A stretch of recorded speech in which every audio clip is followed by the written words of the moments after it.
good morning, and welcome to Greenville, South Carolina, which I found to be one of the most pleasant places I've ever lived. So not that we want you to come here to live, we want you to come here, enjoy it for a while, but then go back where you all came from. As Rob indicated, I really believe climate change is the most important crisis facing humanity for the next 100 years or so. And I've dedicated myself to, in my retirement, to trying to address that as best I can. As such, I'm really honored to be here and very grateful to my brother Rob here for providing me the opportunity to participate in this forum. Can you all hear me in the back? Yeah. Okay, good deal. I'm a college professor, and I think I project, but I want to make sure that y'all are hearing me back there. Okay, so climate change. Just check whether they're listening, though. I'm sorry?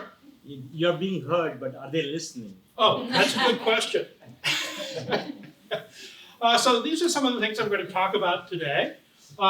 Some major questions that I work to address in my courses are, how do greenhouse gases cause global warming, and how does global warming cause climate change? Another question is, well, who's responsible for this? A third question is, so what are the impacts of global warming and climate change? And that's what I'm going to talk about today, because I'm guessing that you're here, y'all believe it's real. Okay? And then the next question, which I think we're going to be trying to address in this forum is, so what do we do to mitigate and adapt to global warming and climate change? The distinction being, mitigate means to actually reduce it, okay, or reverse it, whereas adaptation simply means, well, we're going to live with it. What do we need to do if we're going to live with it? Most of the information I'll be providing in this presentation comes from the International Panel on Climate Change's assessment report, the 6th assessment report. And what it does is it really provides you about every 7 years an update by world experts. So the people who write these volumes, there are hundreds of scientists from all over the world that work together over a period of 5 or 6 years, okay, to develop these reports. And there are 4 principal volumes. Together, it's about over 7,000 pages. And as I said, most of this presentation is taken from that. The four volumes that are out there is, you have the synthesis report, which is a summary of all the other three other reports. It's probably maybe 160 pages or so. It's short. The physical science basis, which as a physicist is my favorite part, okay, talks about the physics behind climate change and global warming.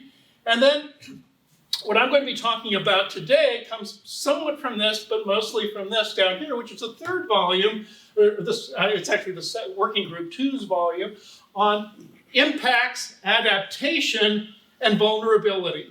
Okay, it's an assessment of the vulnerability around the world. And I'll be pulling most of my material today from that. And then the Working Group 3 report is on, so what do we do to mitigate climate change? Okay. In the courses that I teach, I basically cover all of those questions. The presentation I have today is really focused on impacts, not so much solutions, since we're going to be working on those. Now, a note about climate change predictions, okay, because I'm going to be presenting you what we've seen so far versus what our models predict is going to happen in the future, okay? So the predictions are basically based on an average of a set of some 40 plus physics-based models. They're called CMIP models and 6 because it's in the 6th assessment report. And it's based on a set of 5 primary shared socioeconomic pathways for greenhouse emissions occurring over the next 80 years. They focus on how things are going to look in 2100. Okay? And the models have been validated because not only can these models predict the future, they can also predict what the past was. And you can compare the model's predictions of the past with what the past was. And these models, taken as a whole, as an ensemble, an average of 40, they seem to do a good job of predicting the last 2,000 years. Okay, so that's why we might have some confidence in this. So here's what I'm going to do. I'm going to be focusing on direct impacts of climate change, which basically come from the CMIP models. Okay, and then I'm going to talk about some of the other derived impacts working on down. And these are the impacts that are provided in these areas. Not so much come from the physics-based models themselves, but from models that are based on subsequent models that are based on looking at individual areas and what the impact of the changes in climate predicted by the CMIP models provide. So, what are some direct? Okay, so there are two major kinds of predictions that come out of these CMIP models. One is surface temperature patterns and precipitation and soil moisture patterns, and those are the ones I'm going to talk about. And then the rest of the impacts tend to come from derived models rather than from the primary physical science models. So this is taking a look at data for the last 2,000 years. So let's see. Jesus, okay, right about there. Okay, just to give you all a sense. So this looks at what the temperature anomaly has been relative to the pre-industrial period. So we see a little bit of cooling going on here, but then with the advent of the industrial age, we're way higher. And all of these charts are in terms of centigrade because every civilized nation in the world uses the metric system, with one notable exception that I don't need to tell you about. So I will be translating from the rest of the world's standards into good American standard. It used to be called the English system, but really it's now the American system of degrees Fahrenheit, or about 2 degrees Fahrenheit is what we've seen so far. So what this looks at is what was observed, okay, and then this looks at what the model simulations, the ensemble model simulation prediction is, and what you see is that there's pretty darn good agreement. Okay, so maybe we should believe these physics-based models. So, what do these physics-based models predict about the future? Well, based on these 5 different, 5 different scenarios, okay, on how we produce greenhouse gases over the next 80 years, these are the predictions for increases in temperature. This is the pathway that if we actually do what we're saying we're going to do, okay, as opposed to what we will actually probably do, which is probably more about in here somewhere, this is what we can expect as far as long-term increases in temperature. Now, the whole world is not impacted the same way, okay? In point of fact, different areas of the world are affected differently. And so what I'm showing you here is what we have observed as temperature changes over the last 50 years. Down here is what the models suggest we should expect to have seen over the last 50 years, where we've experienced about a 1 degree increase in global warming. And you can see that there's reasonably good agreement. And what we can see going out here is that we're not going to get there. We're going to probably get somewhere between here and here if we actually start to implement solutions. Okay, if we're serious about implementing solutions, we might be able to stay under this. We'll probably be somewhere between here and here as far as temperature changes go. And what you notice is, here in Greenville, we're not so bad off. Okay, it'll be pretty inconvenient. Okay, but the rest of the world, especially in Africa here, and South Africa, and Central and South America, major problems. If you look at areas where the number of days of mean temperature are greater than 35 degrees centigrade, For the rest of us, that's 95 degrees Fahrenheit. What you're seeing is, and why 95 degrees Fahrenheit? Well, that's a temperature range at which people start to suffer from heat exhaustion from being out in the sun too much. Okay, so they are unhealthily hot days. Americans suffering from heat, or I mean, because I have at least 300 days in India at about 35. So I'm not sure how how that was determined, but my reading was that's how they determined 95 degrees was what they wanted to focus on, or 35 degrees centigrade was what they wanted to focus on. So I guess that's where it starts to kick in and become bothersome. But what you can see is if you get to 3 degrees centigrade, which is about 6 degrees Fahrenheit, it's roughly a factor of 2 or 0.9. It's roughly a factor of 2 or 1.9 as far as the conversion from centigrade to Fahrenheit. So just basically take whatever it is in centigrade and double it. You'll get a sense of Fahrenheit. But what you see is, especially the underdeveloped world, the poor, okay, and indigenous populations, okay, are the populations that are going to be most egregiously affected by climate change. The other major impact of climate change is on precipitation. So what happens, a little conceptual physics here, what happens when you heat something up, what happens to it? Expands. It expands, that's one thing. The other is when you heat up water, it evaporates. Okay? And we all know that whatever goes up, as you increase temperature, more evaporation, whatever goes up needs to come down. Come down. Okay? So the expectation is as the Earth heats up, the ocean's going to evaporate more, which means more precipitation. Okay? Now we haven't really seen much of an increase in precipitation over the last 50 years. However, if you look at the climate change models, these are the predictions for increases in global precipitation relative to 1995 to 2014. So we're expecting to see an increase in precipitation. Of course, the increase in precipitation is not something that occurs universally over the entire world, but rather it has geographical focus to it. And so what we see here is what we've observed as far as changes in precipitation over the last 40 years. And the areas that are kind of dark and X'd out, those are areas that it's kind of uncertain. The jury's out. They're not statistically significant differences. Okay? And this is what the prediction is from this group of 40-some models that I've talked about. Again, reasonably good agreement. And this is how we expect things will change, going up to about 4 degrees centigrade or about 8 degrees Fahrenheit.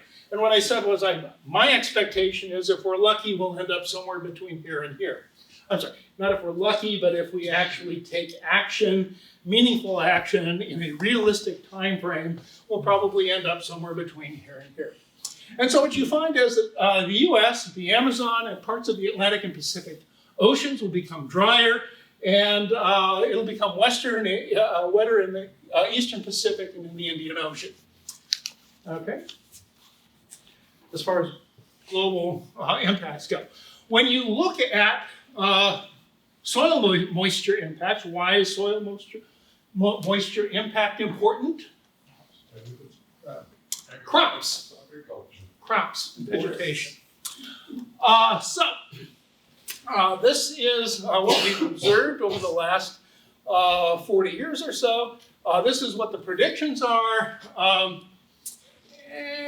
As far as agreement, sort of good.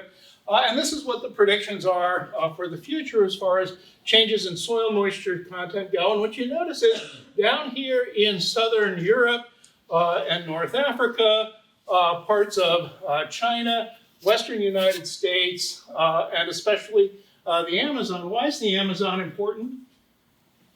The lungs of our planet. It's the lungs of the planet Earth, okay? Actually, the inverse lungs. What our lungs do is we breathe in oxygen And we eat sugar, which our bodies then convert into CO2 and water. Okay? What plants do, the Amazon forest does, it converts carbon dioxide, which is the principal bad guy, okay, as far as greenhouse gases go, back into oxygen and sugar. Okay? So loss of the Amazon forest could prove to be an accelerator to climate change.